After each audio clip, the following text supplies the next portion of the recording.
In today's news, after one long year of restrictions, the BVI's curfew has finally been lifted. Ferry operators accuse BVI Port Authority of being blatantly disingenuous in its approval of a new ferry. We also see the government postponing the highly contentious increased port fees to 2022. Private medical practitioners sign a MOU to offer COVID-19 vaccines across the territory. And of course, we are following the happenings over in St. Vincent as the volcano continues to erupt. All this and so much more when 284 News returns.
Welcome everybody. It's Friday, April 9th, 2021. A fantastic Friday that is. We're coming to you live and direct from Tortola in the beautiful British Virgin Islands. I'm Ron Grant.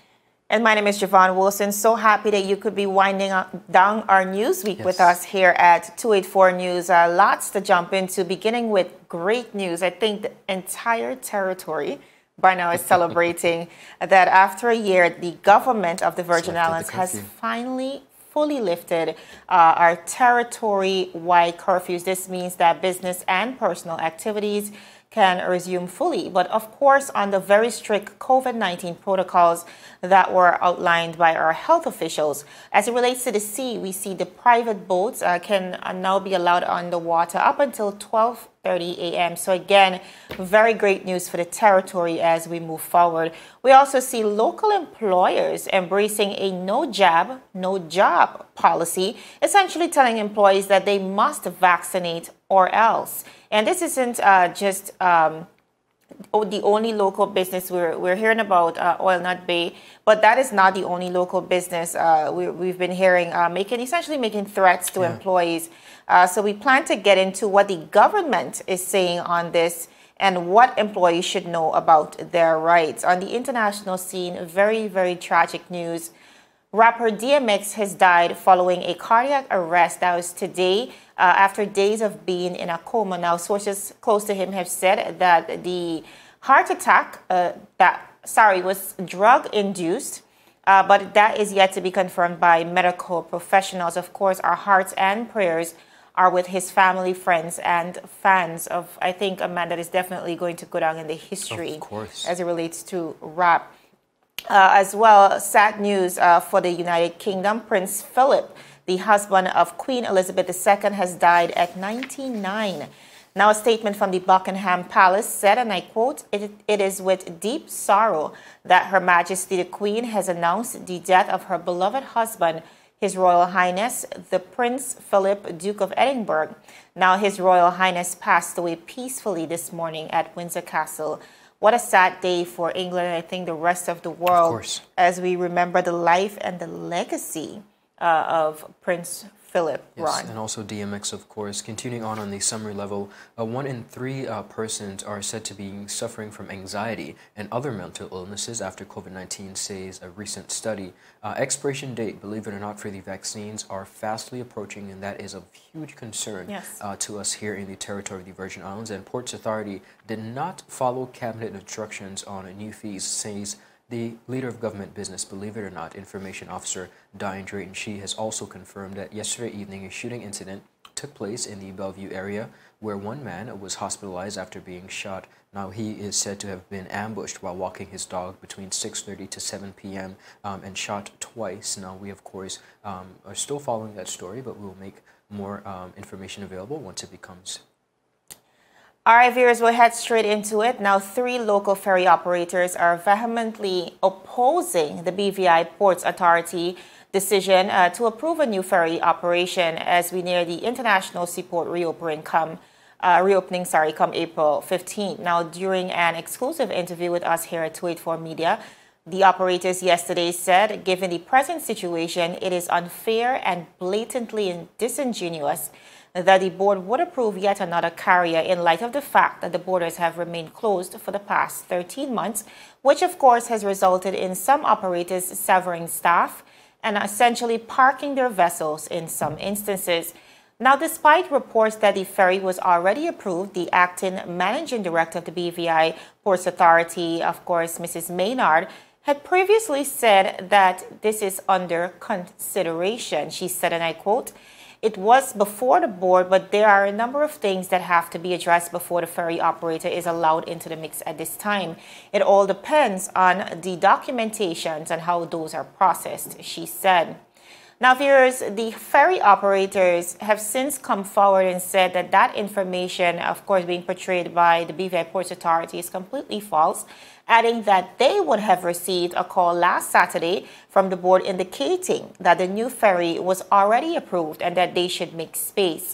Now, during the live 284 Media interview yesterday, with the ferry operators, we also had representative for the 6th District, Honorable Alvaro Maduro Keynes, making some very passionate comments. Listening.